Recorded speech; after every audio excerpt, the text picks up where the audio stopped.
Онлайн платформанын негизги максаты жергиликтүү деңгээлде чечим кабыл алуу процесстерин санариптештирүү аркылуу жашоочуларды өз айылын өнүктүрүүгө тартуу, коомчулуктар үчүн инвестиция жөнүндө маалымат берүү жана чечимдерди кабыл алуу процессине көп сандагы бенефициарларды тартууга багытталган бир катар милдеттерди чечүүгө мүмкүндүк берет.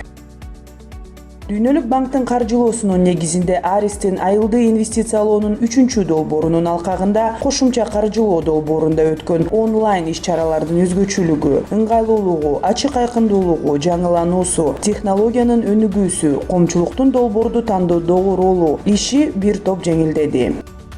Бүгүнкү каарманыбыз мектеп окуучусу Кусейин. Кусейин үлгүлүү окуучу гана болбостон, сабактан тышкары чолпон жамааттык медиа борборуна өз жардамын көрсөтүп келет. Иштин көзүн таап, ишин ийгиликтүү жүргүзүп, жардамын берип, технология менен тыгыз байланышта болгондуктан кошуналары кварталдык чогулушта бир добуштан шайлап алышкан. Көбүнчө биздин айылыбызда кары картаң кишилер болгон үчүн смартфонду көп колдонгонду билишпейт.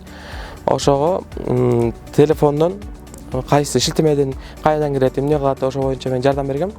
Жана WhatsApp группасын түзгөнбүз.